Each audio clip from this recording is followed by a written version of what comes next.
Hello दोस्तों, welcome back to your tips. मैं हूं सरबजीत सिंह। आज हम करेंगे एनपीओ का next question number 48 Usha publication की बुक से। देखिए, रीड आउट करते हैं। सबसे पहले हम 48 नंबर सम ब्रैकेट में लिखा हुआ है इनकम एक्सपेंडिचर अकाउंट और बैलेंस शीट, और सम लिखा है यहाँ पर हमारे पास from the trial balance and other information given below for the school prepare the income expenditure account for the year ended on 31 March 2015 and the balance sheet as on that date. अब ये question थोड़ा सा different है क्योंकि हमारे पास trial balance दिया हुआ है, रिसिप्ट एंड पेमेंट अकाउंट नहीं दिया हुआ है। सो ट्रायल बैलेंस ज़्यादा है, आपको +1 में आपने रीड किया था, पढ़ा था ना। ट्रायल बैलेंस बहुत सिंपल सा चैप्टर था, उसमें से क्वेश्चन भी एक इम्पॉर्टेंट आता ही था। वो वाला ट्रायल बैलेंस हमें गिवन है, उससे हमने क्या बनाना है, income expenditure account and balance sheet. Means इसकी हमें ओपनिंग जो बैलेंस शीट है वो बनाने की जरूरत नहीं पड़ेगी। उसके साथ ही हमारे पास थोड़ी सी एडिशनल इंफॉर्मेशन दी है, उसको भी रीड आउट कर लेते हैं। पहला पॉइंट है हमारे पास, fees that to be receive for the year ₹25,000। जो फी है वो अभी रिसीव करनी है हमने 25,000, मीन्स आउटस्टैंडिंग फीस दी हुई है हमारे पास। तो इस आउटस्टैंडिंग फीस को हम फीस में ऐड कर लेंगे और टोटल फीस जो बन जाएगी इस साल की। क्लियर।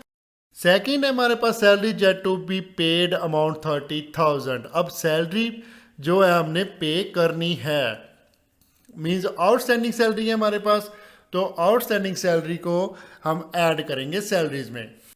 नेक्स्ट है फर्नीचर कॉस्टिंग 40,000 बाद परचेज ऑन अक्टूबर 2014। अब 2014 अक्टूबर को ये परचेज किया हुआ है फर्नीचर, तो हम 31 मार्च 2015 की बुक्स प्रिपेयर कर रहे हैं। तो ये 6 मंथ की इस पे जो भी कैलकुलेशन होगी, जो डेप्रिसिएशन वगैरह अगर लगेगी तो 6 मंथ की लगेगी। ओके। नेक्स्ट है हमारे पास, the book value of furniture sold was ₹50,000 on April 1, 2014। Means जो हमने फर्नीचर बेचा है उसकी 15,000 बुक वैल्यू थी अप्रैल 1 को 2014 को। तो इसकी बुक वैल्यू दी है, जितनी सेल वैल्यू होगी उसमें से हम जो निकालेंगे वो हमारा लॉस या प्रॉफिट निकलेगा। ओके। नेक्स्ट है, लास्ट है हमारे पास, depreciation to be charge 10% per annum on furniture and 15% on library book and 5% on building. अब जो हमारे पास 10% फर्नीचर जो बैलेंस निकला हुआ है वो उस पर लग जाएगी, और डेप्रिसिएशन चार्ज करनी है, अलग अलग रेट है, सभी जो जितनी होगी वो हम चार्ज कर लेंगे साथ साथ। ओके।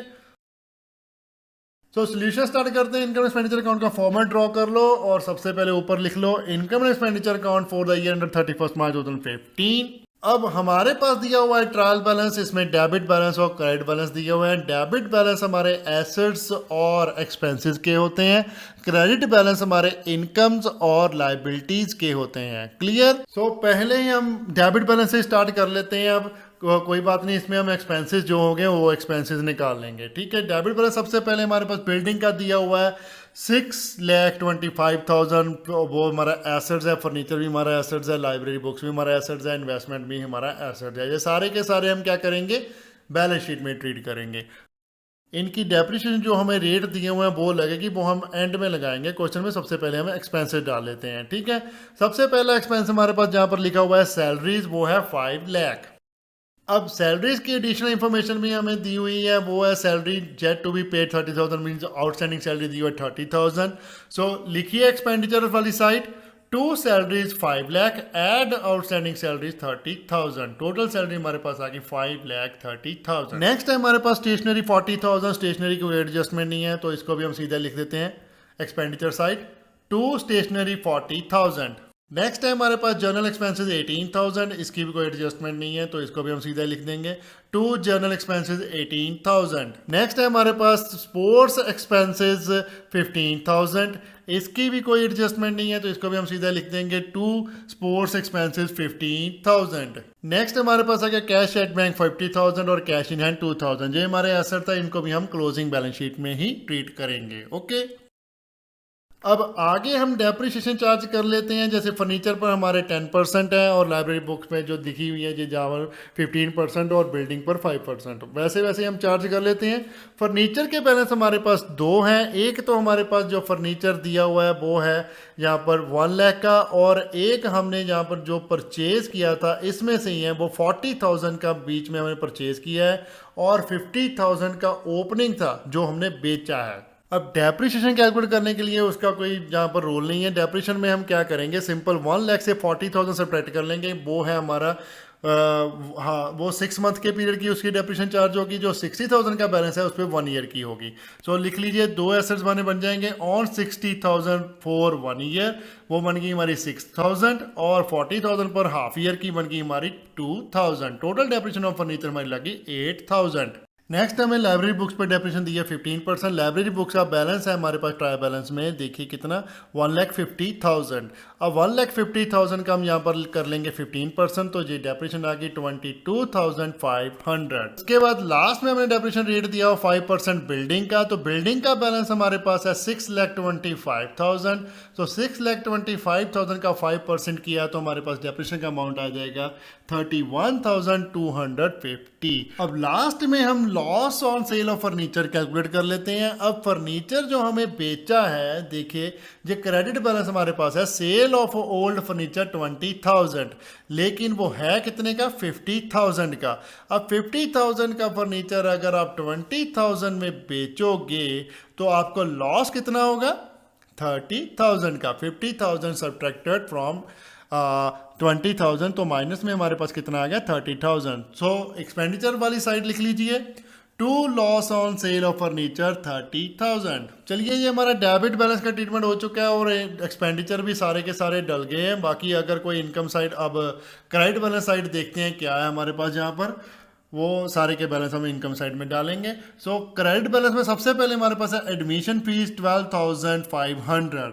सो एडमिशन फीस हम सीधे की सीधे ऐसे ही लिख लेंगे इनकम साइड, क्योंकि ये छोटा ही अमाउंट है। बाकी देखिए एसेट लाइबिलिटी तो इतना अमाउंट बड़ा नहीं है, तो हम इसको रेकनिंग अमाउंट ही मान लेंगे। सो लिखिए इसको income side bye admission fees 12,500। Next balance है हमारे पास ट्यूशन फीस रिसीव्ड 5 लाख। अब जो रिसीव हुई है वो हमें दिया हुआ है 5 लाख। उसके बाद हमें एडजस्टमेंट भी दी है, जो रिसीव नहीं हुई है वो 25,000, तो उसको हम क्या करेंगे, ऐड कर लेंगे। सो लिखिए income side by tuition fees 5 lakh, add outstanding 25,000। Total amount आ गया हमारे पास 5,25,000। नेक्स्ट है हमारे पास क्रेडिटर फॉर सप्लाईज 15,000।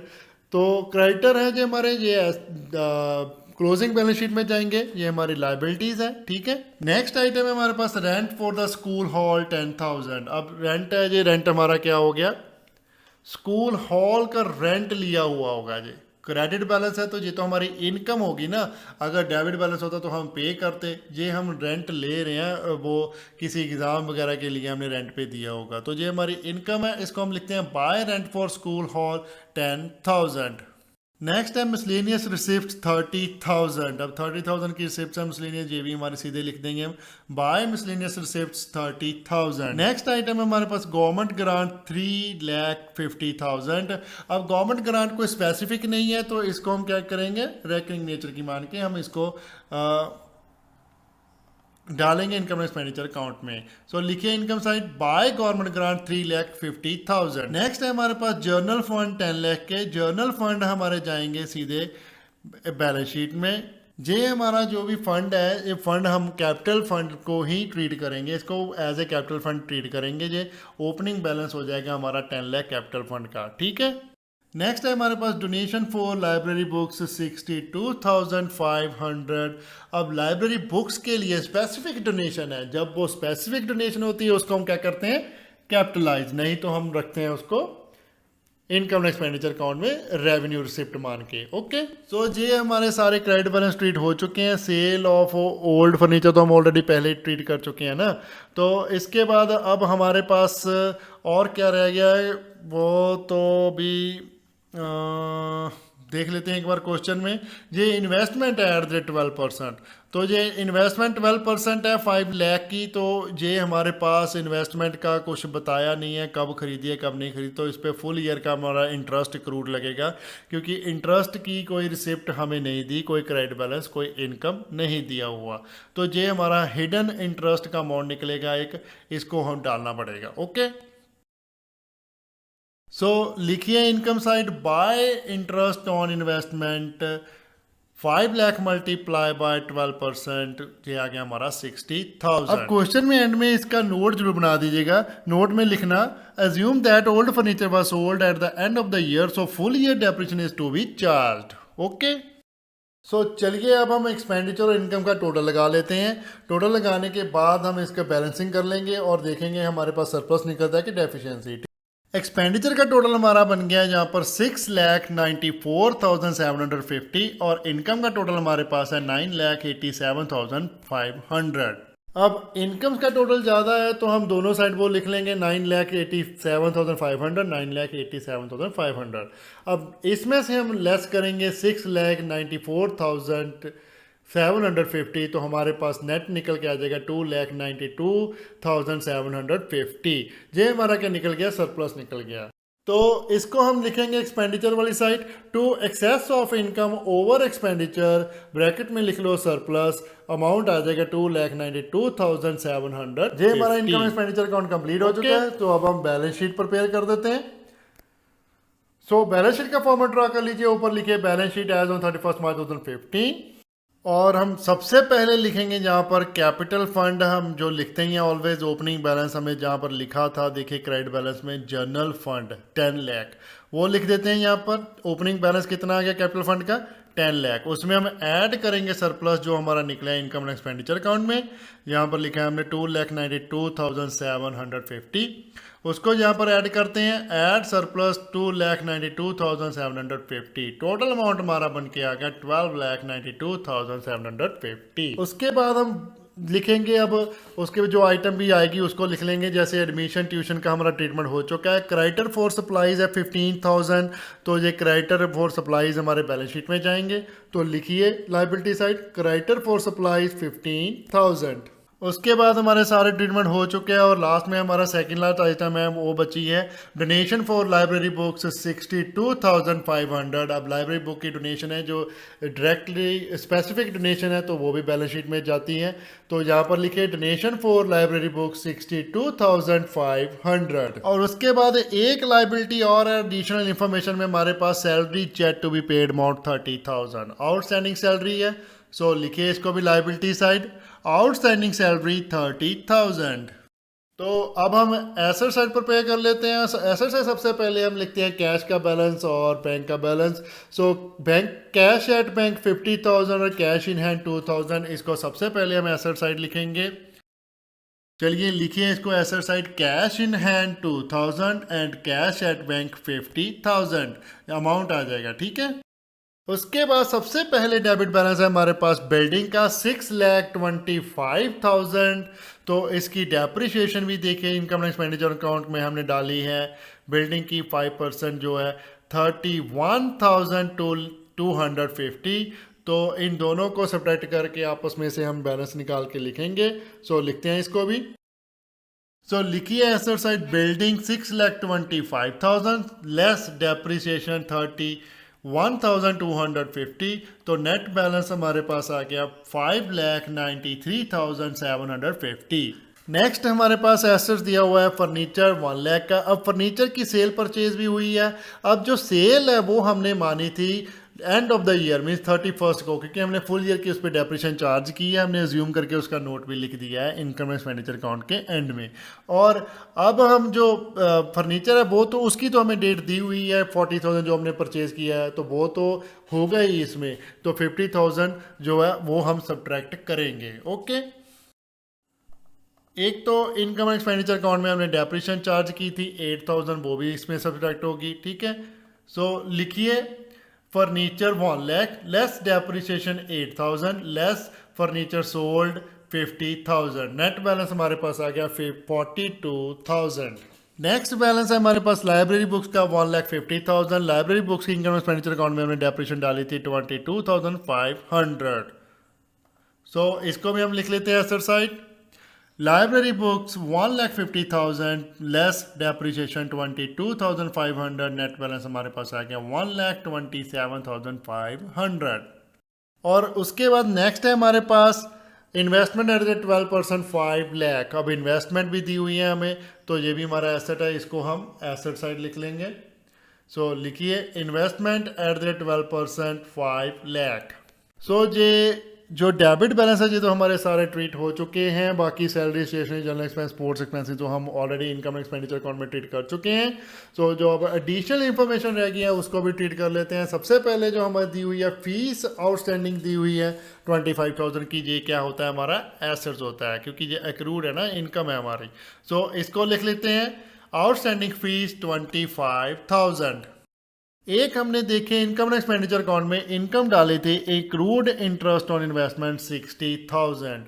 अब जो एक्रूड इंटरेस्ट ऑन इन्वेस्टमेंट था वो हमारा था 60,000, तो वो हमें हिडन दिया हुआ था ना, तो वो भी हमारा एसेट होता है, एक्रूड है तो वो भी हम एसेट साइड लिखेंगे। सो लिखिए इसको एसेट साइड, एक्रूड इंटरेस्ट 60,000। अब सभी आइटम्स का ट्रीटमेंट हमारा हो चुका है। सो हम लाइबिलिटी साइड और एसेट साइड का टोटल लगा लेते हैं। लाइबिलिटी साइड का टोटल हमारे पास आ गया 14,250 और एसेट साइड का टोटल भी हमारे पास आ गया 14,250। तो ये हमारा टैली हो चुका है।